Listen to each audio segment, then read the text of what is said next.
वाक्षेपि मोक्षाय भाव्यानाम। जो लक्ष्मी के निलय रूप उन अविनाशी प्रभु को उर्धार। ग्रंथ रचूं आत्मानुशासन, भव्य जनों को है स्वीकार। भव्य जनों को है स्वीकार। यह आत्मानुशासन नामक ग्रंथराज है। इसकी रचना आज से लगभग 1300 वर्ष पूर्व आचार्य गुणभद्र देव द्वारा संस्कृत भाषा में की गई है और इसमें 270 श्लोक हैं। उन 270 श्लोकों में से हम 265 श्लोक पढ़ चुके हैं और आज हम 266 नंबर का श्लोक पढ़ेंगे, 266 नंबर का, और पेज नंबर है 239। पढ़ते हैं श्लोक। अनुष्टुप छंद है, छोटा सा ये छंद होता है, इसे पढ़ते हैं, फिर इसमें क्या बात कही है वो समझते हैं। अजातो नश्वरो मूर्तः कर्ता भोक्ता सुखी बुधः। देह मात्रो मलैर्मुक्तो गत्वोर्ध्वमचलः प्रभुः। सुखी अजन्मा अविनाशी कर्ता भोक्ता अरुमूर्ति रहित। देह मात्र मल रहित प्रभु हो, ऊर्ध्वगमन कर अचल स्थित। अजातो अनस्वरो अमूर्तः। अजात मतलब जात मतलब जन्म, जन्मा हुआ। अजात मतलब नहीं जन्मा, जिसका जन्म नहीं होता उसे कहते हैं अजात। और अनस्वर, अनस्वर मतलब जिसका नाश नहीं होता, जिसका मरण नहीं होता, उसे बोलते अनस्वर। अजातो अनस्वरो अर्थात आत्मा कैसा है कि न तो आत्मा जन्म लेता, उत्पन्न नहीं होता, और अनस्वर है अर्थात कभी नष्ट नहीं होता। अमूर्तः, और कैसा है आत्मा? अमूर्तः मतलब वो मूर्तिक नहीं है। जैसे पुद्गल मूर्तिक है, स्पर्श रस गंध वर्ण वाला है। मूर्तिक किसको कहते हैं? जिसमें स्पर्श रस गंध वर्ण हो। और अमूर्तिक किसे कहते हैं? जिसमें स्पर्श रस गंध वर्ण नहीं हो। तो आत्मा कैसा है? स्पर्श रस गंध वर्ण वाला है कि स्पर्श रस गंध वर्ण वाला नहीं है? कि स्पर्श रस गंध वर्ण वाला नहीं होने से कैसा है? अमूर्तिक है। और कैसा है आत्मा? तो कहते कर्ता। अकर्ता हम सुनते हैं, वो एक अपेक्षा से कथन है, और आत्मा करता है, ये भी एक अपेक्षा है। इसीलिए हमने आपसे कही थी कि स्यात् पद का बड़ा ही महत्व है। जिनवाणी में सब बातें अपेक्षा से होती हैं, बिना अपेक्षा के कोई भी बात नहीं होती है। यदि आत्मा को आचार्य देव अकर्ता कहते हैं तो वो भी किसी अपेक्षा से कहते हैं, और दूसरी अपेक्षा जो है उसे गौण करते हैं, उसका अभाव नहीं करते हैं। और जब आत्मा को कर्ता कहते हैं तो उस समय भी आत्मा किसी ना किसी अपेक्षा से कहते हैं, और जिस अपेक्षा से आत्मा अकर्ता है उस बात को उस समय गौण करते हैं। तो एक गौण और मुख्य की विवक्षा से कथन चलते हैं। वस्तु में परस्पर विरोधी धर्म मौजूद है। हम दोनों धर्मों की स्थिति को, वस्तु के स्वरूप को यथार्थ समझें, तभी जाकर के हम सम्यक दृष्टि हो सकते हैं। बाकी तो केवल एक पक्ष को लेकर हम सम्यक दृष्टि बनना चाहें तो ये हमारी भूल है, क्योंकि वस्तुपने को निपजाने वाली परस्पर विरोधी धर्मों अपेक्षाओं से सहित है, और हम उसमें से किसी एक को ही माने और दूसरी को नहीं माने तो वस्तु का स्वरूप अपने यथार्थ नहीं माना ना, जैसा है वैसा नहीं माना, और जैसा है वैसा नहीं माना तो हम सम्यक दृष्टि कैसे हो सकते हैं? इसलिए सम्यक दृष्टि होने के लिए तो यही जरूरी है कि जैसा वस्तु का स्वरूप है हम वैसा माने, और जैसा वस्तु का स्वरूप है उसको वैसा ही जाने, तभी जाकर के हम मोक्ष मार्ग में आगे बढ़ सकते हैं। तो यहाँ पर आत्मा को कर्ता कहा जा रहा है।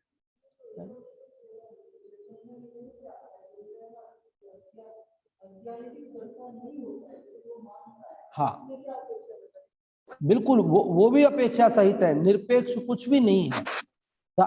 अगर अपेक्षा खुलासा कर दी जाती है तो कर दी जाती है, नहीं कर दी जाती तो नहीं भी कर दी जाती है। देखो आत्मा करता है अकर्ता है क्या है, वो भी चर्चा थोड़ी सी कर लेंगे अपन।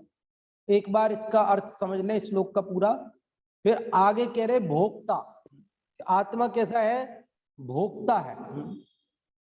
और इस कैसा, हम तो सुन रहे थे आत्मा अभोक्ता है, कहते अभोक्ता वो एक अलग अपेक्षा से है और आत्मा अलग अपेक्षा से भोक्ता भी है। तो ये दोनों बातों को हमको यथार्थ समझना चाहिए और जहां जिस अपेक्षा से कथन चल रहा हो हमें उसी अपेक्षा के अनुसार बात को समझ लेना चाहिए। और आगे कह रहे सुखी, आत्मा कैसा है? तो आत्मा सुखी है। और इसके आगे कह रहे हैं आत्मा कैसा है? बुध, बुध मतलब ज्ञानी है, बुध मतलब ज्ञानी बुद्धिमान। और कैसा है आत्मा? तो देह मात्रो, देह के बराबर है। देह मात्रो मतलब देह के आकार वाला, देह के बराबर है। और कैसा है? मलैर मुक्तो, मल से रहित, मलई मुक्तो, मल से रहित होकर गत्वा ऊर्ध्वम अचलः स्थितः। गत्वा मतलब जाकर, ऊर्ध्वम मतलब ऊपर, ऊपर लोक के शिखर पर जाकर, लोक के शिखर पर जाकर अचलः स्थिर हो जाता है। प्रभु वो भगवान होता है, वो स्वामी होता है, तो वो वहां से चलायमान नहीं होता है, फिर वापस अवतार धारण नहीं करता है, फिर वापस ये दुनिया में वापस आता नहीं। इसके ऊपर शीर्षक जो उत्थानिका में लिखा, क्या शीर्षक में लिखा आत्मा का स्वरूप और उत्थानिका में लिखा आगामी छंद में आत्मा का स्वरूप बताते हैं। तो आत्मा कैसा है ये बात इसने बताई है, अथवा हम ये भी कह सकते हैं इसमें मुक्तात्मा कैसे है वो बात बताई है। आत्मा कैसा है वो भी हम समझ सकते हैं इसमें, और मुक्त आत्मा कैसा है वो भी इसमें से हम समझ सकते हैं। इससे पूर्व जो प्रसंग चल रहा था वो मुक्त आत्मा का चल रहा था, है ना। 264 में उन्होंने कहा था कि जब जीव के सारे कर्म खिर जाते हैं, नए नहीं बनते हैं, तो मोक्ष कैसा होता है। तो उन्होंने अग्नि का दृष्टांत देकर के बताया था कि वो पूर्ण निर्मल ज्ञान सहित होता है। और 265 में ये भी कह दिया कि अन्य मत में जो गुणों के अभाव होने पर या सर्वथा आत्मा के नाश होने पर जो मोक्ष माना है वो बात ठीक नहीं बैठती है। तो आत्मा कैसा है, तो वो बात मुक्तात्मा कैसा है, संसारी आत्मा कैसा है, वो सारी बात इस श्लोक में से हम समझ सकते हैं। सबसे पहले तो हम ये समझें कि आत्मा के यहाँ कितने विशेषण कौन कौन से लगाए हैं। पहला विशेषण है अजात। सब लोग बोले कौन सा है पहला विशेषण? अजात। और दूसरा है अविनश्वर। कौन सा है? अविनश्वर, अनस्वर। तीसरा क्या है? अमूर्त। चौथा कर्ता। पांचवा भोक्ता। छठवां सुखी। और सातवां बुध मतलब ज्ञानी। और आठवां देह मात्र, देह के आकार वाला। और मलई मुक्त, मल से रहित, निर्मल। वो गत्वा ऊर्ध्वम अचलः स्थितः, वो ऊर्ध्वम गत्वा ऊपर जाकर के अचल स्थित रहता है, प्रभु होता है। तो हम इसको संसारी से लेकर सिद्ध तक घटित करते हैं, संसारी से लेकर सिद्ध तक। तो देखो अब दो दो अर्थ करते हैं, हर शब्द के दो अर्थ करते अपन, संसारी के लिए और मुक्त के लिए। जैसे पहले कहा अजात, तो अजात का मतलब क्या होता है? उत्पन्न नहीं होना, जन्म नहीं लेना। तो संसारी की अपेक्षा क्या बात है कि आत्मा नया उत्पन्न नहीं होता, भले जन्म लेता है तो भी वही का वही है जो पूर्व में था, नया उत्पन्न नहीं हुआ। और सिद्ध की अपेक्षा, मुक्त जीव की अपेक्षा लें तो कि अब वे जन्म धारण नहीं करेंगे, अब दोबारा जन्म धारण नहीं करेंगे। पर्याय पलटेगी, पर्याय बदलेगी, लेकिन वे वापस संसारी नहीं होंगे, वे सिद्ध ही रहेंगे। उनमें से जो पर्याय आएगी वो सिद्ध सिद्ध सिद्ध सिद्ध सिद्ध ऐसी ही आएगी। हम लोगों की तो क्या है, कभी मनुष्य, कभी तिर्यंश, कभी देव, ऐसे अलग अलग पर्याय आते, और वहां जो पर्याय आएगी वो कैसी आएगी, समान समान आएगी, एक जैसी आएगी। क्योंकि जो विविधता करने वाला था वो कौन था, वो कर्म था। विविधता किसके निमित्त से आती थी, कर्म के निमित्त से, और अब उस कर्म का निमित्त हट गया तो अब विविधता आती नहीं है। तो संसारी अर्थ में अजात का क्या अर्थ किया हमने, कि आत्मा नया उत्पन्न नहीं होता। और सिद्ध के मुक्त जीव के अर्थ में क्या किया, कि अब वे जन्म नहीं लेंगे दोबारा। और अनस्वर, अनस्वर मतलब क्या, संसारी के अर्थ में कि आत्मा का सर्वथा नाश नहीं होगा, भले मरण हो, पर्याय बदले, लेकिन आत्मा का नाश नहीं होगा। और मुक्त जीव की अपेक्षा कि उनका तो मरण भी नहीं होगा, कुछ भी नहीं होगा, वो तो जैसे है वैसे के वैसे ही रहने वाले हैं। और तीसरा अमूर्त, अमूर्त मतलब संसारी में हमने लिया कि वो स्पर्श रस गंध वर्ण वाला नहीं है, इसलिए अमूर्तिक है। और मुक्त जीव में हमने लेंगे कि उनको मूर्ति मतलब शरीर नहीं है, इसलिए वो अमूर्तिक है। कैसे है वो, यहां संसार दशा में यद्यपि शरीर है संयोग में, लेकिन होते हुए भी आत्मा में स्पर्श रस गंध वर्ण नहीं है, आत्मा के अंदर शरीर घुसा नहीं है, इसलिए वो अमूर्तिक है। लेकिन सिद्धों के तो शरीर भी नहीं है, और इसलिए वो क्या है, अमूर्तिक है। और अगला विशेषण क्या है, कर्ता। तो कर्ता संसारी कर्मों का करता है, पुण्य पाप कर्म करता है ना, कर्मों का करता है। और मुक्त जीव किसके करता है, कि मुक्त जीव अपने स्वभाव के करता है। किसके करता है, अपने ज्ञान के करता है, अपने ज्ञान स्वभाव के करता है। किसके करता है, मुक्त जीव। अरे कर्ता किसको कहते हैं, यह परिणमति सकर्ता, जो परिणमन करता है उसे कर्ता कहते हैं। तो परिणमन मुक्त जीव करते कि नहीं करते, पर्याय उनकी बदलती कि नहीं बदलती, परिणमन तो वहां भी होता है, द्रव्यत्व गुण है ना, द्रव्यत्व गुण के कारण द्रव्य में निरंतर परिणमन होता है, मुक्त जीव हो तो भी होता है। तो अपने परिणमन के करता है, स्वभाव रूप परिणमन के करता है, लेकिन करता है। और इसके बाद अगला विशेषण है भोक्ता।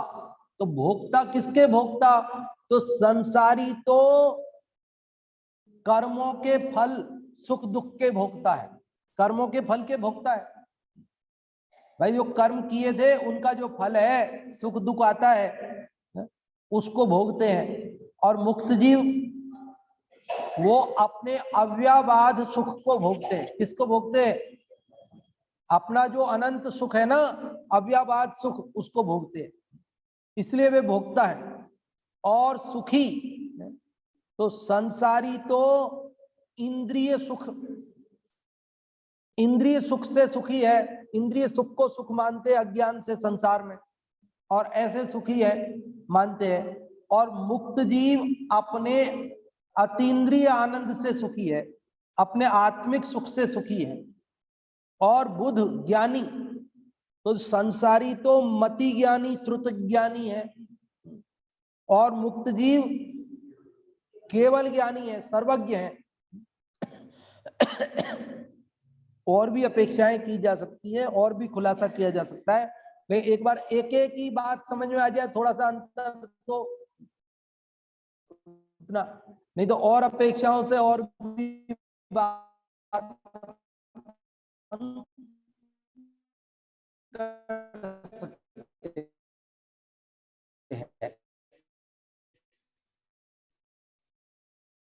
लेकिन मोटा मोटी दोनों में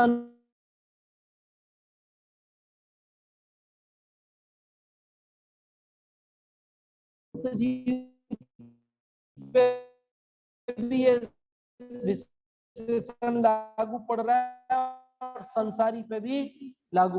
तो संसारी तो देह गाय का जैसा शरीर है, उसके अंतिम देह जो थी मुक्त होने से पहले, जितनी बड़ी जैसी मोटी पतली, उसके आकार में किंचित न्यून वे रहते हैं, इसलिए देह मात्र मतलब शरीराकार, अंतिम शरीराकार है।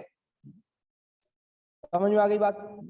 और आगे क्या कहा कि मलई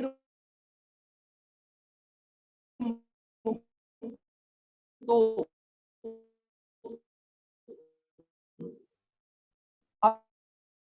अब ये जो है ना, इसको अपन ले सकते हैं कि मलईर मुक्तो रूप में अपन ले सकते हैं कि आत्मा की खासियतें बताकर लो। अभी तक जो विशेषण है ना, वो ऐसा संसारी आत्मा मल से मुक्त होकर ऊर्ध्वम गत्वा ऊपर जाकर अचल स्थित रहता है, चलायमान नहीं होता, फिर वहां से लौटता नहीं है, अवतार भी धारण करता नहीं है, पुनर्जन्म फिर होता नहीं है, और वह प्रभु है, स्वामी है। जो भी मोक्ष के इच्छुक जीव हैं वे सब उन्हें अपना स्वामी मानते। वो प्रभु,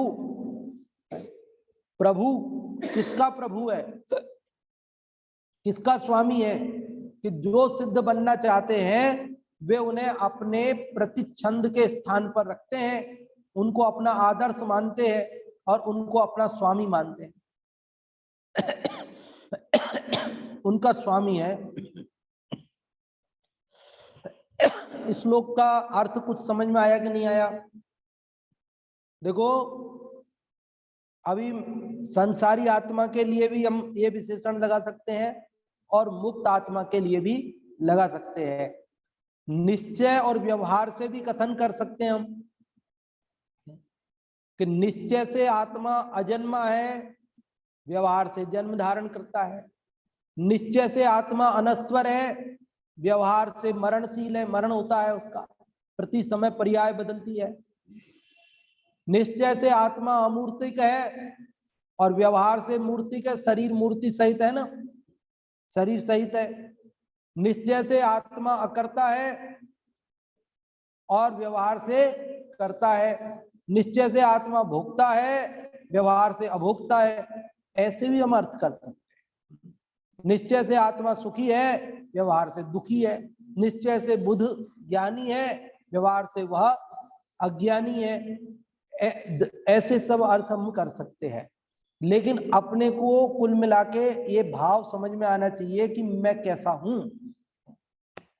तो आचार्य भगवान इसमें ये कहना चाहते कि है तो तू सिद्धों जैसा, है तो तू मुक्त जैसा ही, लेकिन अज्ञान से तूने अपने आप को क्या मान रखा है? दीनहीन पामर मान रखा है, संसारी मान रखा है। अब तू यदि एक बार अपने को अजन्मा, अनस्वर, अमूर्तिक ऐसा जो अपना स्वरूप है उसको समझ लेगा, मान लेगा, तो पर्याय में भी वैसा प्रकट हुए बिना नहीं रहेगा।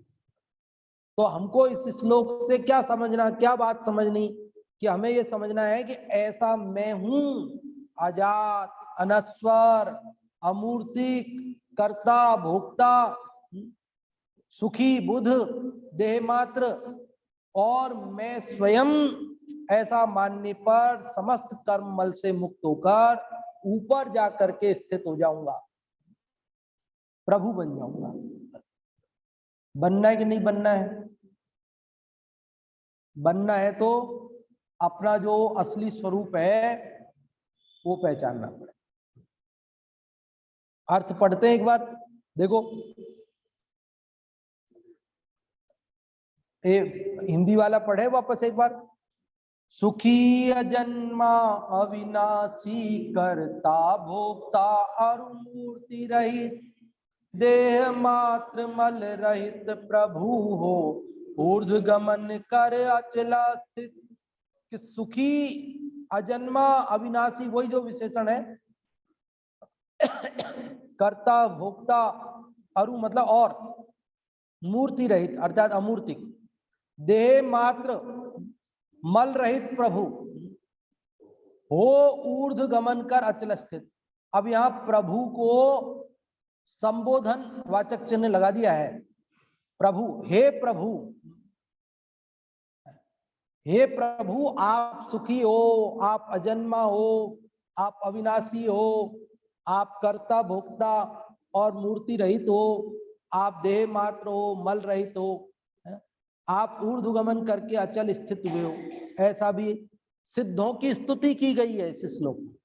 इस श्लोक में मानो सिद्ध भगवान की स्तुति की है। क्या स्तुति की है? कि हे सिद्ध भगवान आप अजात हो, आप अब जन्म धारण नहीं करोगे, आप अनस्वर हो, आपका मरण नहीं होता है, आप अमूर्तिक हो, आप शरीर रहित हो, अशरीरी हो, आप कर्ता भोक्ता, आप सुखी, आप ज्ञानी, आप देह मात्र आकार वाले और मलों से रहित निर्मल हो, आप अचल हो। ऐसा कहकर के मानो सिद्धों की स्तुति भी। देखो अर्थ पढ़ते हैं। आत्मा कभी उत्पन्न नहीं होता। अजात का अर्थ मिल गया आपको? अजात का अर्थ है ये, टोडरमल जी साहब ने लिखा है। क्या लिखा है? आत्मा कभी उत्पन्न नहीं होता। और अनस्वर का क्या लिखा? और कभी न...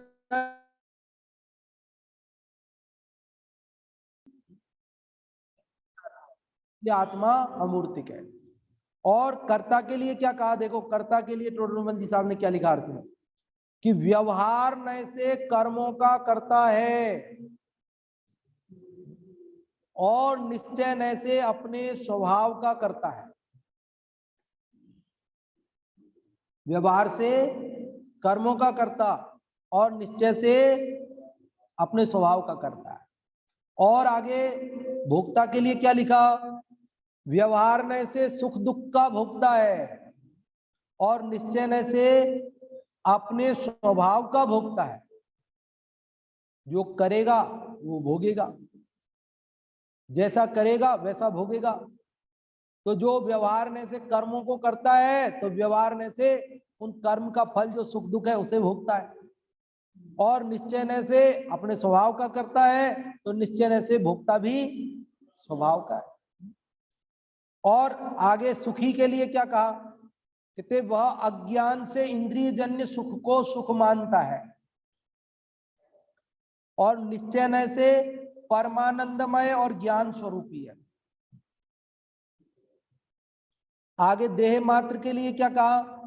कि व्यवहार ने से देह मात्र है और निश्चय ने से चेतना मात्र है तथा कर्म मल से रहित होकर, ये मलैर मुक्तो, कर्म मल से रहित होकर वह लोक के शिखर पर जाकर, गत्वा ऊर्ध्वम, ऊर्ध्वम का अर्थ है लोक के शिखर पर जाकर प्रभु होकर अचल रूप से स्थित हो जाता है। अचल प्रभु का अर्थ है कि प्रभु होकर अचल रूप से स्थित हो जाता है। तो ये आत्मा संसार दशा में से मुक्त होने पर कैसा होता है? तो कहते संसार दशा में से मुक्त होने पर कर्म मलैर मुक्तो, कर्म मल से रहित होकर के लोक के शिखर में जाता है, या लोक का अग्रभाग को उधर से ऊपर से संभालेंगे तो लोक का अग्रभाग, इधर से आप कहेंगे तो लोक के शिखर पर। लोक का शिखर तो है ही है, क्योंकि 3 लोक का जो नक्शा अपन देखते हैं वो एक व्यक्ति जो पैर फैलाए हुए कमर पे हाथ रख करके खड़ा है वैसा आकार है, और सिद्ध शिला कहां पर है? ऊपर है, और वे तो उससे भी अधर ही रहते हैं, उसके भी आधार से नहीं रहते, उस पे टिक करके उस पे बैठते नहीं है, बल्कि वे तो उससे भी ऊपर ही रहते, अधर रहते बिल्कुल। तनुवात वाले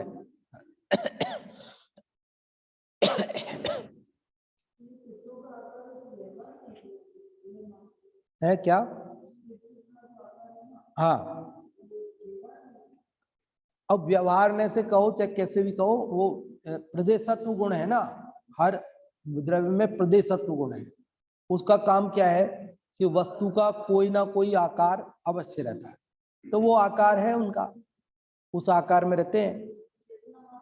चेतना मात्र कहते हैं तो वो शरीर से भिन्न बताने के लिए चेतना मात्र का, लेकिन वो चेतना मात्र रूप जो आत्मा है, उस आत्मा का भी कोई ना कोई आकार अवश्य है। तो वो शरीर के आकार है, संसार दशा में जैसा शरीर है उसके आकार है, और मुक्त दशा में जो मुक्त होने से पहले शरीर था उसके आकार है।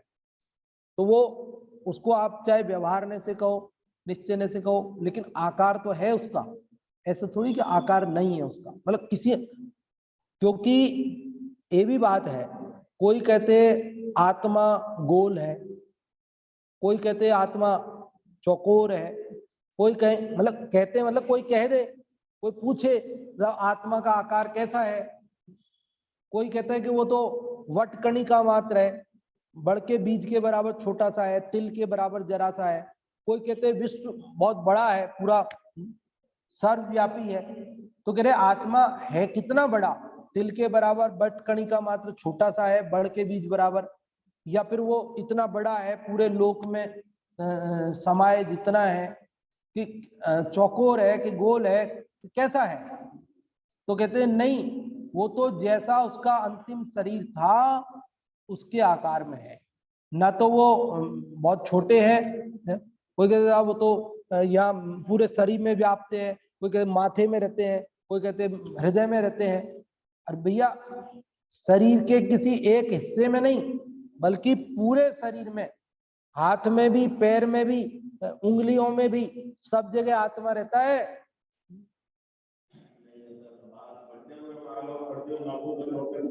हाँ, बाल और नाखून को छोड़कर पूरे शरीर में रहता है, तो ऐसा आत्मा का आकार बताया। अब आपका प्रश्न क्या था कर्ता के बारे में, कि अज्ञानी भी, हाँ, कि अज्ञानी भी कर्मों का कर्ता तो नहीं है, लेकिन वो मानता है अपने अज्ञान से। तो कर्ता, ये सब अपेक्षाओं से कथन है ना सारे, निरपेक्ष तो कोई कथन बनेगा ही नहीं है। तो इसलिए यहाँ कह रहे भाई द्रव्य संग्रह जो है ना, द्रव्य संग्रह, उसमें भी दूसरी गाथा में यही बात आई, जीवो 9 अधिकार बताए उन्होंने, 9 विशेषताएं बताई आत्मा की। जीवो उवोगमो अमुत्तिकत्ता सदेह परिमाणो भोक्ता संसार अर्थो सिद्धो सो विश्व सोढ़ गई। तो उसमें ये 9 खासियत बताई आत्मा की, कि आत्मा जो जीव है जीता है, दूसरा उपयोगमयी है, अमूर्तिक है, कर्ता है, भोक्ता है, संसार में स्थित है, संसार जीवो वो मो अमुत्तिकत्ता सदेह परिमाणो स्वदेह परिमाण, अपने शरीर के आकार है, सदेह परिमाणो, भोक्ता, संसार स्थित और सिद्ध, और विश्व सोढ़ गई मतलब स्वभाव से ऊर्ध्व गमन वाला है। ऐसी 9 खासियत बताई। तो आत्मा को जो अकर्ता कह रहे हैं ना, उसका मतलब यह है कि पर का कर्ता नहीं है आत्मा। आत्मा को जब ये कहते हैं ना आत्मा अकर्ता है, अकर्ता है मतलब वो पर का कर्ता नहीं है। हाँ, कर्म भी पर हो गए ना, उस अपेक्षा से कर्म भी पुद्गल की रचना है। आत्मा चेतन रूप है और कर्म जड़ है, इसलिए निश्चय से देखा जाएगा तो वो आत्मा कर्म का कर्ता नहीं है, इसलिए कहते हैं कि आत्मा अकर्ता है। क्योंकि आत्मा एक द्रव्य, कोई भी द्रव्य दूसरे द्रव्य का कर्ता नहीं होता है, इसलिए उसको निश्चय से अकर्ता भी कहते हैं। लेकिन पर का अकर्तापना वो निश्चय से कहा, और अपने स्वभाव का, अपने भावों का कर्ता वो भी निश्चय से है। क्या कहा? हाँ, अपने भावों का निश्चय से करता है, पर का निश्चय से अकर्ता है, और अपने भावों का निश्चय से करता है, पर का व्यवहार से करता है। हाँ, और निश्चय से अपना कर्ता का। यहाँ तो उन्होंने कहा कि व्यवहार से कर्मों का करता है और निश्चय से अपने स्वभाव का करता है। तो ये अपना स्वभाव से करता है, और पर का जो है वो कर्ता निश्चय से नहीं है, व्यवहार से है। क्यों? क्योंकि निश्चय में तो पर से संबंध ही नहीं बनता ना। पर से संबंध बना तो वो व्यवहार में आएगा ही आएगा वहां पर, क्योंकि जब जहां दूसरे द्रव्य से संबंध जुड़ा तो वो व्यवहार में से ही जुड़ेगा। निश्चय से तो एक द्रव्य का दूसरे द्रव्य से कोई संबंध है ही नहीं। हाँ जी, हाँ जी, स्वभाव मतलब अपने स्वभाव रूप परिणमन, ज्ञान दर्शन वो अपने पकड़ में आते हैं, महसूस होते हैं। बाकी उसके जितने भी गुण हैं वो सब स्वभाव रूप है। और उन स्वभाव रूप परिणमन में कौन करता है? देखो एक और बात सुनो, यदि हम आत्मा को अपने भावों का कर्ता नहीं माने, आत्मा को अपने स्वभाव का कर्ता नहीं माने, मान लो अपन नहीं मानते वो तो अकर्ता ही है, सर्व था अकर्ता है, वो तो अपने स्वभाव का भी कर्ता नहीं है, ऐसा माने, तो अब एक समस्या आएगी। ये समस्या आएगी कि आत्मा में परिणमन तो हो रहा है भाई, परिणमन तो हो रहा है ना, काम तो हो रहा है, और आत्मा कर नहीं रहा, तो फिर कौन कर रहा है? उसका काम कौन कर रहा है? नहीं, उसका काम फिर कर कौन रहा है? कोई दूसरा कर रहा है। इसका मतलब आत्मा ज्ञान रूप परिणमन कर रहा है, अपने स्वभाव रूप परिणमन कर रहा है। तो स्वभाव रूप परिणमन करने में यदि हम आत्मा स्वयं नहीं कर रहा है अपने स्वभाव रूप परिणमन का, तो वो स्वभाव रूप परिणमन कौन कर रहा है फिर? तो वहां पे फिर हमको कोई दूसरा लाना पड़ेगा। फिर भगवान करवा रहा है, भगवान कर रहा है। तो जैन दर्शन को तो ये बात स्वीकार नहीं है कि एक द्रव्य दूसरे द्रव्य का कर्ता हो जाए या भगवान कर्ता हो जाए। तो इसलिए ये आत्मा अपने स्वभाव का कर्ता है। ये बात जो सर्वथा अकर्ता सर्वथा अभोक्ता वाली है ना, वो सांख्य मत की है। सांख्य मत ये मानता है कि आत्मा कुछ भी नहीं करता है, वो तो कूटस्थ है, नित्य है, वो भोक्ता भी नहीं है, करता भी नहीं है। इसीलिए तो समय सार में अकर्ता की अपेक्षा आई है ना, उससे ज्यादा बार कर्ता पने की अपेक्षा भी आई है। आप देखो समय सार में आगे आया कि यदि आप उसे अकर्ता मानोगे तो सांख्य मत का प्रसंग आएगा, ऐसा बार बार। अगर आत्मा को आप अभोक्ता मानोगे तो वहां सांख्य मत का प्रसंग आएगा, ऐसा बार बार आगे की बाद गाथाओं में आया।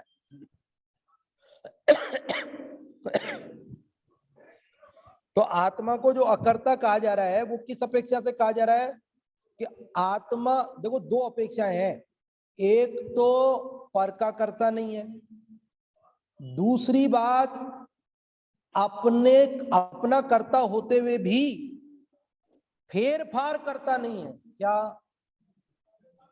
जो अपनी पर्यायों को भी वो आगे पीछे नहीं कर सकता है। क्या? आत्मा को जो अकर्ता कह रहे हैं ना, तो एक तो ये हो गया कि भाई पर का नहीं करता है इसलिए अकर्ता है। तो अच्छा, अपना तो करता है ना, हाँ हाँ अपना करता है, तो अपना करता है तो जो पर्याय बाद में आने वाली है उसको पहले कर देवे, और जो पहले वाली उसको बाद में कर देवे, तो कहते ये भी नहीं कर सकता है। हाँ, इसलिए आत्मा अकर्ता है। आत्मा क्यों अकर्ता है? कि जो अपना स्वभाव रूप जो परिणमन है ना, अपनी पर्याय, अनंत पर्यायों का प्रवाह है, एक के बाद एक के बाद एक के बाद एक के बाद अनंत पर्याय ऐसी क्रम से। तो जो बाद में आने वाली, एक समय बाद आने वाली पर्याय को आत्मा, अपनी पर्याय को, दूसरे की नहीं, अपनी पर्याय को जो एक समय बाद आने वाली है उसे पहले ला सकता है। क्या? जो अपने स्वभाव का तो करता है तो फिर कर लेवे का आगे पीछे कर लेवे, क्या दिक्कत है? तो है क्या हुआ? हाँ, शुद्ध भावों का करता है, और शुद्ध भावों में भी जो क्रम है ना पर्यायों का, शुद्ध शुद्ध शुद्ध शुद्ध शुद्ध, सिद्धों की भी शुद्ध शुद्ध शुद्ध पर्याय, तो उन पर्यायों का भी जब जिस पर्याय को आना है ना उसी समय आएगी, उसको आगे पीछे नहीं कर सकता है। तो फिर इसी को अकर्ता भी कहते हैं। अरे जब जब कुछ कर ही नहीं सकता है तो फिर क्या है? फिर तो अकर्ता है। जब तो इस अपेक्षा से उसको अकर्ता भी कहते हैं। है? नहीं, अब कर्तापने की अपेक्षा भी रही ना, क्या अरे जिस समय जो पर्याय होनी है उसको तो वो ही करता है, कोई दूसरा नहीं करता है।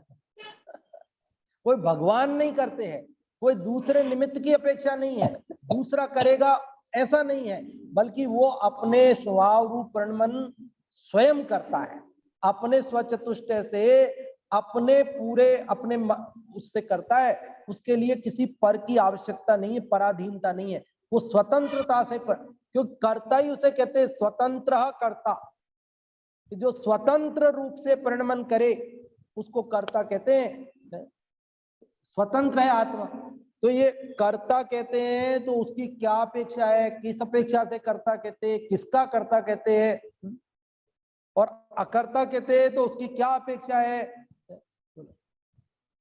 अब वो जैसे अपन किसी ऑफिस में गए और किसी बाबू से, बाबू क्लर्क होता है ना, उससे हमने कहा कि हमारा ये काम आप कर दो, ये ऑर्डर आप बना दो, तो वो क्या बोलेगा, अरे साहब हमारे बस की बात थोड़ी है, ये तो साहब जाने, साहब जो चाहेंगे वो करेंगे, हमारा कुछ नहीं, हम कुछ नहीं करता है, कौन करते हैं, साहब करते हैं। और वो ऑर्डर टाइप कौन करता है, क्लर्क टाइप कर रहा है या साहब टाइप कर रहे हैं। तो हमने कहा तुम तो कह रहे थे तुम अकर्ता हो, तुम्हारा तुम कुछ नहीं करते हो, जो कुछ करते साहब करते हैं, और हमें तो दिख रहा है कि तुमने ही तो ऑर्डर टाइप किया है और तुम ही साहब के पास ले जाके और वो चिड़िया बिठवा के लाए हो। लोग ऐसे बोलते हैं ना मजाक में, साइन करा के लाए हो और तुम ही उसे डिस्पैच कर रहे हो, तुम ही हमसे रिसीप्ट लेकर हमें दे रहे हो, तो सब कुछ तो तुम ही कर रहे हो। तो बोलो वो कर रहा है कि नहीं कर रहा है, वो करता धरता है कि अकर्ता है, बताओ क्या है, कि डिसीजन पावर उसके पास नहीं है, डिसीजन मेकर नहीं है वो, इस अपेक्षा से वो अकर्ता है। और टाइपिंग वगैरह सारा काम तो वही करता है, तो इस अपेक्षा से करता भी है ना। कर्तापने का और अकर्तापने का जहां जैसा कथन हो उसकी अपेक्षा अपने को समझनी है, बस केवल इतनी सी बात है। तो अभी अपन ये पढ़ रहे थे 266वां श्लोक, इसमें हमने पढ़ा कि आत्मा का क्या स्वरूप है, आत्मा कैसा है और मुक्त होने पर वह कैसा रहता है। भावार्थ और पढ़ते हैं, देखो भावार्थ, आत्मा समस्त उपाधियों से रहित, आत्मा समस्त उपाधियों से रहित, उपाधि क्या कि जो कुछ भी विकार कर्म का उदय वगैरह वो सब, हाँ, कि आत्मा समस्त उपाधियों से रहित केवल ज्ञानानंदमय है।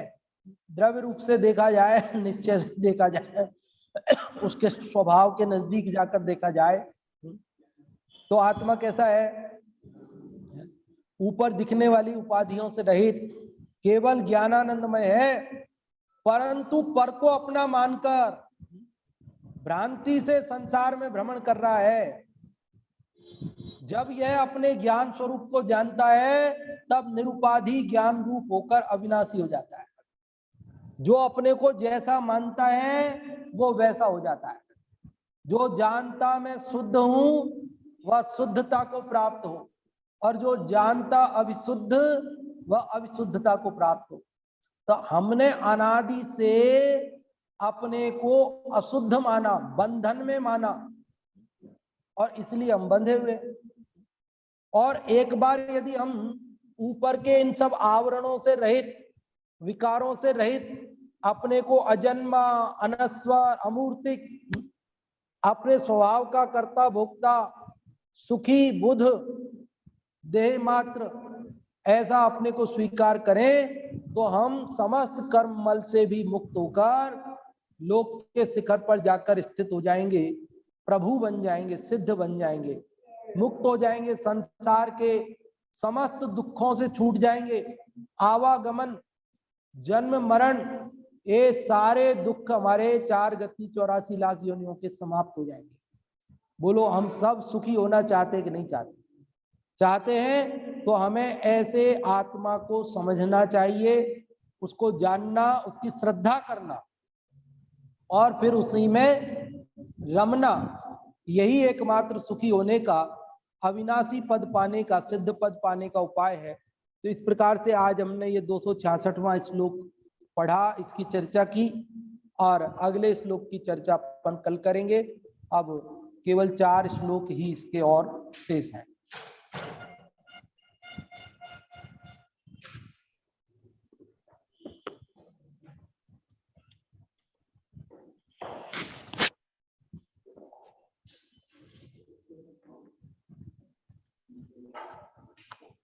बहुत ही सुंदर व्याख्यान अभी हमने पंडित खेमचंद जी शास्त्री